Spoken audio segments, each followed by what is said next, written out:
فرمایا کہ اس مہینے میں روزے کو فرض کیا گیا ہے۔ اللہ تبارک و تعالی نے اسی روزے کے بارے میں قرآن کریم میں ارشاد فرمایا، یا ایھا الذین آمنوا کتب علیکم الصیام کما کتب علی الذین من قبلکم لعلکم تتقون۔ او لوگو، او ایمان والو، او مسلمانوں، تم پر روزے کو فرض کیا گیا ہے۔ جب اللہ تبارک و تعالی نے کہا کہ تمہارے اوپر روزے کو فرض کیا گیا ہے تو آدمی کے اوپر دشواری محسوس ہوئی، تو اللہ تبارک و تعالی نے اس کو آسان بنانے کے لیے، اس کو آسان طریقے سے پیش کرنے کے لیے، تاکہ لوگوں کے ذہن میں یہ محسوس نہ ہو کہ یہ تو بہت ہی مشکل مہینہ آ گیا، بہت ہی پریشان کن مہینہ آ گیا، پریشان کرنے والا مہینہ آ گیا، تو اللہ تبارک و تعالی نے کہا کہ یہ روزہ صرف آپ لوگوں پر فرض نہیں کیا گیا ہے، بلکہ آپ سے پہلے جتنی بھی امتیں گزری ہے، جتنی بھی قومیں گزری ہے، جن لوگوں میں انبیاء کرام علیہم الصلاۃ والسلام اور نبیوں کو بھیجا گیا ہے، ان تمام امتوں پر بھی اس روزے کو فرض کیا گیا ہے۔ اللہ تبارک و تعالی نے کہا، یا ایھا الذین آمنوا کتب علیکم الصیام کما کتب علی الذین من قبلکم، فرمایا کہ تمہارے اوپر روزہ فرض کیا گیا ہے جیسا کہ تم سے پہلے امتوں پر روزہ فرض کیا گیا تھا۔ اور اللہ تبارک و تعالی نے کہا کہ روزہ اس وجہ سے فرض نہیں کیا گیا ہے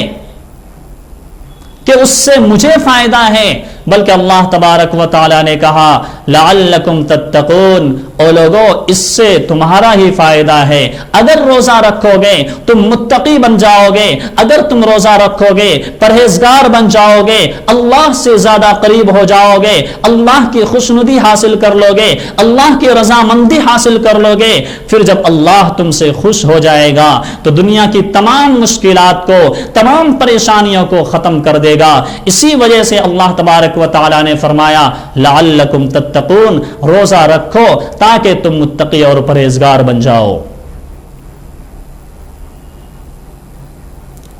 اور اللہ کے رسول صلی اللہ علیہ وسلم نے ارشاد فرمایا، اسی آیت کی تشریح اس حدیث میں کی ہے، جعل صیامہ فریضۃ، اور اللہ کے رسول صلی اللہ علیہ وسلم نے فرمایا دن میں روزہ رکھنا ہے اور رات میں تراویح کی نماز پڑھنی ہے، وجعل قیام لیلہ تطوعا۔ اللہ کے رسول صلی اللہ علیہ وسلم نے اس مہینے کی فضیلت کو بیان کرتے ہوئے، اس مہینے کی اہمیت کو بیان کرتے ہوئے، اس کی افادیت کو لوگوں کے سامنے اجاگر کرتے ہوئے، لوگوں کے سامنے واضح اور کلیئر کرتے ہوئے بیان فرمایا، فمن تقرب فیہ بخصلۃ من الخیر کان کمن ادی فیہ فریضۃ فیما سوا۔ فرمایا جو شخص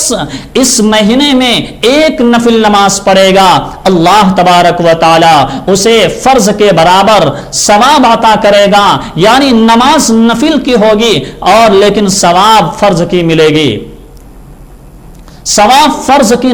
فرض نماز کا ملے گا۔ کیوں؟ اس وجہ سے کہ اس مہینے میں اللہ تبارک و تعالی کی رحمت جوش میں رہتی ہے۔ اللہ تبارک و تعالی نے اللہ کے رسول صلی اللہ علیہ وسلم کی زبانی کہلوایا اور فرمایا کہ جو شخص اس رات میں ایک نفل پڑھے گا، اللہ تبارک و تعالی، اللہ کے رسول صلی اللہ علیہ وسلم نے ارشاد فرمایا جو شخص رمضان کے مہینے میں ایک نفل نماز پڑھے گا، اللہ تبارک و تعالی اس نفل کے بدلے میں فرض نماز کے برابر ثواب عطا کرے گا۔ اب سوال یہ پیدا ہوتا ہے میرے عزیزوں، جو شخص فرض نماز پڑھے گا اللہ تبارک و تعالی اسے کیا عطا کرے گا؟ تو اس کا حل اللہ کے رسول صلی اللہ علیہ وسلم نے اپنی حدیث مبارک میں بیان فرما دیا۔ اس بات کا اللہ کے رسول صلی اللہ علیہ وسلم نے یوں ارشاد فرما دیا کہ جو شخص ایک فرض نماز پڑھے گا، اللہ تبارک و تعالی اسے 70 فرض نمازوں کے برابر ثواب عطا کرے گا۔ فرمایا ومن ادا فیہ فریضۃ کان کمن ادا 70 فریضۃ فیما سوا۔ جو شخص ایک فرض نماز پڑھے گا اسے 70 فرضوں کے برابر ثواب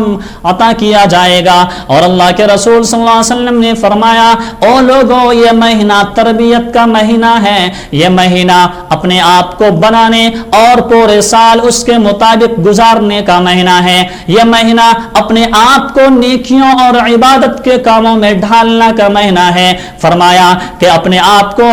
آپ کی تربیت، اور اپنی تربیت کیسے ہوگی؟ اللہ کے رسول صلی اللہ علیہ وسلم نے فرمایا، وَهُوَ شَهْرُ الصَّبْرِ وَالصَّبْرُ ثَوَابُهُ الْجَنَّةُ، فرمایا یہ مہینہ صبر کا مہینہ ہے اور صبر کا ثواب جنت ہے۔ صبر کا مطلب کیا ہوتا ہے؟ عام لوگوں کے ذہن میں صبر کا مطلب یہ ہوتا ہے کہ اس کے اوپر پریشانی آئی، مصیبت آئی، دقت آئی،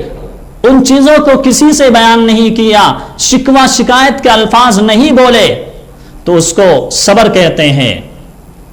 جی ہاں میرے عزیزوں، یہ بھی صبر ہے، لیکن صرف یہی صبر نہیں ہے، بلکہ صبر 3 طرح کے ہوتے ہیں۔ صبر کی 3 قسمیں ہیں: صبر علی الطاعت، صبر عن المعصیت، صبر علی المعصیت۔ صبر علی الطاعت کس چیز کو کہا جاتا ہے؟ کس چیز کا نام ہے صبر علی الطاعت؟ اللہ کے رسول صلی اللہ علیہ وسلم نے فرمایا، وَهُوَ شَهْرُ الثَّوَابِ وَهُوَ شَهْرُ الصَّبْرِ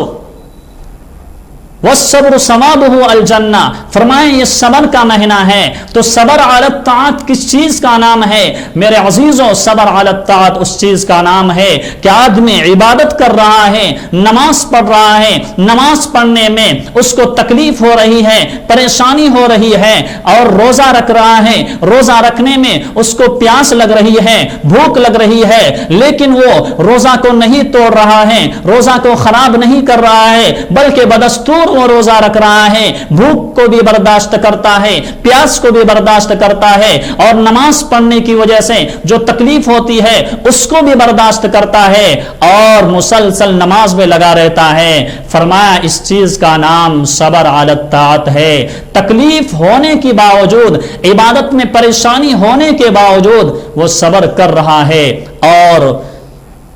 اس صبر پر اڑا ہوا ہے اور عبادت میں لگا ہوا ہے۔ ایسا نہیں ہے کہ روزہ رکھ رہا ہے اور روزہ رکھنے کے ساتھ جیسے ہی اس کو پیاس محسوس ہوئی، بھوک محسوس ہوئی، اس نے روزہ کو توڑ دیا۔ اس کو صبر علی الطاعت نہیں کہتے۔ صبر علی الطاعت ہے کہ عبادت کرنے کی وجہ سے پریشانی ہو، پھر اس پر صبر کرے اور مسلسل عبادت میں لگا رہے، اس کو صبر علی الطاعت کہا جاتا ہے۔ صبر عن المعصیت کس کو کہا جاتا ہے؟ صبر عن المعصیت کہا جاتا ہے کہ آدمی کو گناہ کرنے کا دل کر رہا ہے، کسی غیر محرم کو دیکھنے کا دل کر رہا ہے، یا کسی غیر محرم یعنی اجنبی لڑکی سے بات کرنے کا دل کر رہا ہے، یا اس کو دیکھنے کا دل کر رہا ہے، لیکن وہ آدمی روزہ ہے، اور روزے کی وجہ سے وہ یہ کہہ رہا ہے،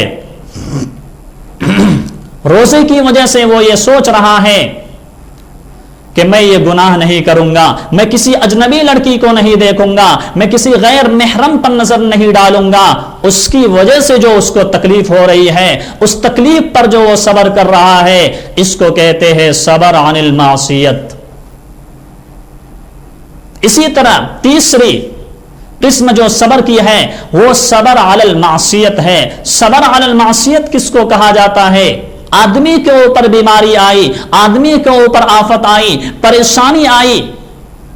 پریشانی آنے کی وجہ سے وہ کسی گناہ میں مبتلا نہیں ہوتا ہے، وہ کسی ایسی چیز میں مبتلا نہیں ہوتا ہے جو اللہ کے رسول کو اور اللہ تبارک و تعالیٰ کو ناپسند ہو، بلکہ مصیبت آنے پر، پریشانی آنے پر وہ صبر سے رہتا ہے، کسی گناہ میں مبتلا نہیں ہوتا۔ اس کو کہا جاتا ہے صبر علی المعصیت۔ اور اسی کے بارے میں اللہ کے رسول اللہ تبارک و تعالیٰ نے قرآن کریم میں ارشاد فرمایا ہے، وَجَزَاؤُهُمْ بِمَا صَبَرُوا جَنَّةً وَحَرِيرًا فرمایا جو آدمی صبر کرے گا، مصیبتوں کے آنے پر صبر کرے گا، پریشانیوں کے آنے پر صبر کرے گا، آفات کے آنے پر صبر کرے گا، عبادت کی تکلیف پر صبر کرے گا، روزے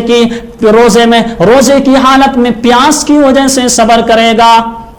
بھوک کو برداشت کرے گا، پیاس کو برداشت کرے گا اور اس تکلیف کو برداشت کرے گا، ایسے لوگوں کے بارے میں اللہ تبارک و تعالی نے قرآن کریم میں ارشاد فرمایا ہے اور صاف لفظوں میں ارشاد فرمایا ہے وَجَزَاؤُهُمْ بِمَا صَبَرُوا جَنَّةً وَحَرِيرًا، کہ جو صابرین ہیں، جو صبر کرنے والے ہیں، ان تمام چیزوں پر جو صبر کرنے والے ہیں، اللہ تبارک و تعالی نے فرمایا ایسے لوگوں کے لیے اللہ تبارک و تعالی نے جنت کو تیار کر رکھا ہے، اس کا بدلہ جنت ہے۔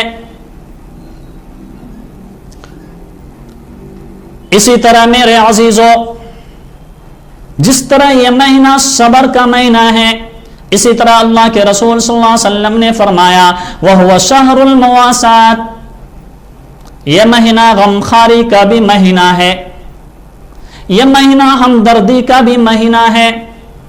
پڑوس میں اگر کوئی پریشان ہے، تکلیف میں ہے، اس کے ساتھ ہمدردی کرنا، کوئی مصیبت میں ہے اس کی غمخواری کرنا، کوئی بیمار ہے اس کی عیادت کرنا، یوں تو پورے سال میں ہی، پوری زندگی میں ہی یہ کرنا چاہیے، ہر آدمی کی غمخواری کرنی چاہیے، ہر آدمی کے ساتھ اچھا سلوک، اگر کوئی بیمار ہے اس کی عیادت کرنی چاہیے، پوری زندگی میں کرنی چاہیے۔ لیکن یہ رمضان المبارک کا مہینہ یہ خاص مہینہ ہے، اسی وجہ سے فرمایا کہ اس خاص مہینے میں اپنے آپ کو بناؤ، اپنے آپ کو ان تمام چیزوں میں ڈھالو، اور فرمایا کہ وَهُوَ شَهْرُ الْمُوَاسَاتِ، یہ غمخواری کا مہینہ ہے، اس مہینے میں رہ کر غمخواری کرنا بھی سیکھو، ہمدردی کرنا بھی سیکھو، ان تمام چیزوں کو سیکھ کر جب یہ مہینہ ہمارے سر پر سے گزر جائے گا، جب ہمارے پاس سے یہ مہینہ چلا جائے گا تو ہمیں صبر کرنا اور غمخواری کرنا بھی آئے گا۔ اللہ کے رسول صلی اللہ علیہ وسلم نے فرمایا یہ مہینہ غمخواری کا مہینہ ہے، اور آگے اللہ کے رسول صلی اللہ علیہ وسلم نے ارشاد فرمایا اس مہینے میں اللہ تبارک و تعالی مومن کے رزق میں اضافہ فرما دیتا ہے، یزاد فیہ رزق المؤمن، فرمایا اس مہینے میں رزق میں برکت ہو جاتی ہے، اس مہینے میں مسلمانوں کے رزق میں اضافہ کر دیا جاتا ہے۔ آپ نے اس کا مشاہدہ کیا ہوگا، آپ نے اس کا اپنی آنکھوں سے نظارہ کیا ہوگا، آپ نے دیکھا ہوگا کہ ایک آدمی غریب ہے، لیکن جب رمضان کا مہینہ آتا ہے تو اس کے دسترخوان پر بھی کئی قسم کے پھل اور فروٹس رکھے ہوئے ہوتے ہیں اور کئی قسم کی ڈش رکھی ہوئی ہوتی ہے۔ اس سے یہ پتا چلتا ہے کہ جب رمضان کا مہینہ آتا ہے تو اللہ تبارک و تعالی کی عنایت اور نوازش جوش میں ہوتی ہے، رحمت جوش میں ہوتی ہے اور مومنوں کے رزق میں اضافہ فرماتا ہے۔ یہی وجہ ہے کہ اللہ کے رسول صلی اللہ علیہ وسلم نے ارشاد فرمایا او لوگوں اس مہینے میں یزاد فیہ رزق المؤمن، مومن کے رزقوں میں اضافہ بھی کر دیا جاتا ہے۔ کتنا عظیم الشان مہینہ ہے، نیکیوں میں اضافہ کر رہا ہے، رزق میں اضافہ کر رہا ہے، ہر چیز میں اضافہ کر رہا ہے، پھر بھی آج ہمارا حال یہ ہے کہ ہم روزے کو چھوڑ رہے ہیں، اور جس طرح ہم نے 11 مہینے گزارے اسی طرح ہم 11 مہینے اسی طرح اس رمضان المبارک میں بھی اپنے ٹائم کو اور اپنے اوقات کو گزار رہے ہیں۔ اللہ کے رسول صلی اللہ علیہ وسلم نے ارشاد فرمایا کہ جو شخص اس رمضان کے مہینے میں کسی روزہ دار کو افطار کرائے گا، جو شخص اس رمضان کے مہینے میں کسی روزہ دار کو افطار کرائے گا، فرمایا اس کے گناہ معاف کر دیے جائیں گے، اس کو جہنم سے آزاد کر دیا جائے گا، اور فرمایا کہ جتنا روزے دار کو روزہ رکھنے کا ثواب مل رہا ہے، نیکی ملی ہے، اتنا ہی اس آدمی کو بھی نیکی اور ثواب ملے گا جس نے اس روزہ دار کو افطار کرایا۔ فرمایا اللہ کے رسول صلی اللہ علیہ وسلم نے ومن فطر فیہ کان مغفرۃ لذنوبہ وعتق رقبتہ من النار وکان لہ مثل اجرہ من غیر ان ینتقص. جو شخص روزہ دار کو افطار کرائے گا اس کو اللہ تبارک و تعالی جہنم سے آزاد کر دے گا، اس کی مغفرت کر دی جائے گی، اور جتنا روزہ دار کو ثواب ملتا ہے اتنا ہی اس آدمی کو بھی ثواب ملے گا، جتنا اس آدمی کو بھی اتنا ہی ثواب ملے گا جتنا روزہ دار کو ثواب ملتا ہے. اللہ اللہ، صحابہ کرام کی کیا شان تھی، صحابہ کرام کیا عظیم المقام والے تھے، عظیم مرتبت والے تھے. صحابہ کرام نے اللہ کے رسول صلی اللہ علیہ وسلم سے پوچھا، یا رسول اللہ لیس کلنا ما یجد یفطر بہ الصائم. کہ اللہ کے رسول، کون ایسا شخص ہے ہمارے درمیان کہ روزہ دار کو افطار کرائے؟ ہر آدمی تو ایسا نہیں ہے کہ وہ روزہ دار کو افطار کرائے، ہر آدمی کے اندر اتنی طاقت نہیں ہے، اتنی دولت نہیں ہے، ہر آدمی کے پاس اتنا مال نہیں ہے کہ وہ ہر آدمی کو افطار کرائے. تو اللہ کے رسول صلی اللہ علیہ وسلم نے اس مسئلے کا بھی حل نکال دیا، اس سوال کا بھی جواب دے دیا. فرمایا یعطی اللہ ھذا الثواب، یعطی اللہ ھذا الثواب من فطر مزقۃ لبن وشربۃ ماء ومن اشبع صائما ومن اشبع صائما سقاہ اللہ من حوض شربتا لا یظمأ حتی یدخل الجنہ. فرمایا اللہ کے رسول صلی اللہ علیہ وسلم نے، میں یہ نہیں کہتا کہ تمام کے تمام لوگ دعوت کرے، میں یہ نہیں کہتا کہ تمام کے تمام لوگوں کی دعوت کی جائے، شاندار دعوت کی کر کے ان کی افطار پارٹی کی جائے، میں یہ نہیں کہتا، بلکہ میں یہ کہتا ہوں کہ اگر کوئی شخص روزہ دار کو روزہ افطار کرانے کے لیے صرف کھجور دے دے، اسی طرح پانی بھی پلا دے، اسی طرح دودھ کا گھونٹ بھی پلا دے، فرمایا کہ اس کو بھی اتنا ہی ثواب ملے گا جتنا روزہ دار کو ثواب ملتا ہے. دعوت کرنے کی اور افطار پارٹی کرنے کی ضرورت نہیں ہے، کیونکہ ہر آدمی کی اتنی حیثیت اور وسعت نہیں ہوتی ہے. اور اللہ کے رسول صلی اللہ علیہ وسلم نے فرمایا کہ جو شخص کسی کو پیٹ بھر کر کے کھانا کھلائے گا، اللہ کے رسول صلی اللہ علیہ وسلم نے فرمایا کل قیامت کا دن ہوگا جب تمام کے تمام لوگ پریشان ہوں گے، پسینے میں شرابور ہوں گے، سورج سوانے سے پر آ جائے گا، تمام کے تمام لوگ بےتابی اور بے چینی کی حالت میں ہوں گے، تمام کے تمام لوگ پریشان ہوں گے. تو اللہ کے رسول صلی اللہ علیہ وسلم نے فرمایا جو شخص روزہ دار کو افطار کرائے گا، اس کو کھلائے گا پیٹ بھر کر کے، فرمایا کہ ایسے شخص کو اللہ تبارک و تعالی میرے حوض سے یعنی حوض کوثر سے اس کو سیراب کرے گا، اس کو پلائے گا، اور جب وہ پلائے گا، جب اس کو پلایا جائے گا، فرمایا جنت میں داخل ہونے تک اس کو پیاس نہیں لگے گی. اتنا عظیم الشان مہینہ ہے یہ. اللہ کے رسول صلی اللہ علیہ وسلم نے اسی حدیث میں ارشاد فرمایا وَهُوَ شَهْرٌ أَوَّلُهُ رَحْمَةٌ وَأَوْسَطُهُ مَغْفِرَةٌ وَآخِرُهُ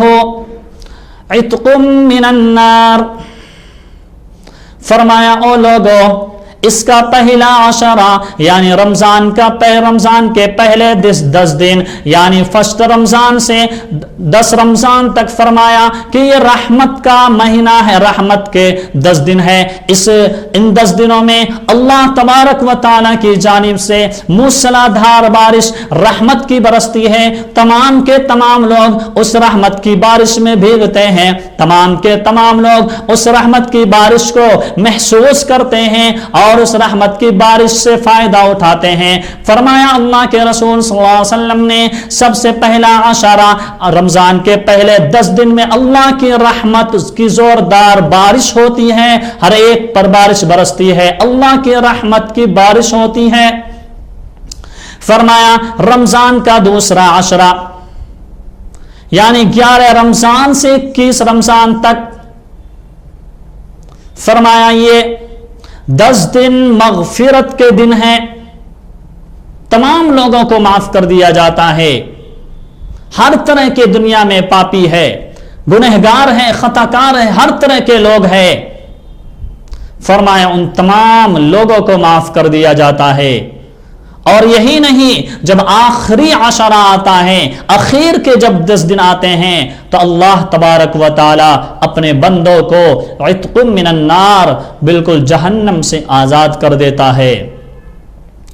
اور اللہ کے رسول صلی اللہ علیہ وسلم نے ارشاد فرمایا فَمَنْ خَفَّفَ عَنْ مَمْلُوكِهِ، فرمایا جو شخص اپنے خادم سے، اپنے نوکر سے کام کو ہلکا کرے گا، کام کو آسان کر دے گا، اس کے بوجھ کو کم کر دے گا، اس کے اوپر سے بوجھ کو ہلکا کر دے گا، فرمایا وَأَعْتَقَهُ اللَّهُ مِنَ النَّارِ،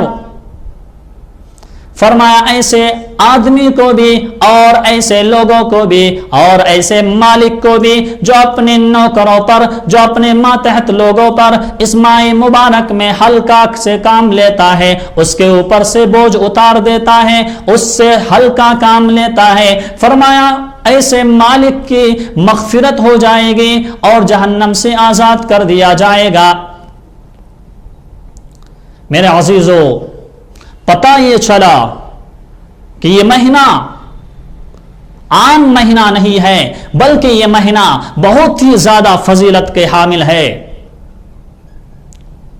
اس مہینے میں رحمت کی گھٹائیں چھائی ہوئی رہتی ہیں اور مغفرت، دریائے مغفرت جوش مارتی ہے اور تمام لوگوں کو اپنی رحمت کے سائے میں اور اپنی مغفرت کے سائے میں لے لیتا ہے۔ میرے عزیزو، مانگنے تو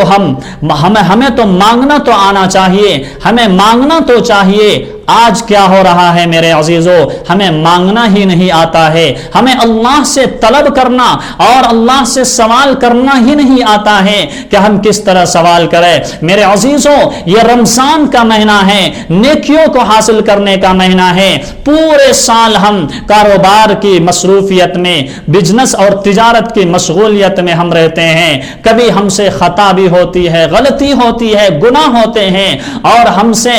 معافی بھی نہیں مانگی جاتی ہے۔ میرے عزیزو، اللہ تبارک و تعالی یہ فرما رہا ہے کہ یہ مہینہ ایسا مہینہ ہے کہ اس مہینے میں تمام لوگوں کی مغفرت کر دی جاتی ہے۔ اس مہینے میں ہر پاپی کو، ہر خطا کار کو، ہر گنہگار کو، ہر سیاکار کو معاف کر دیا جاتا ہے۔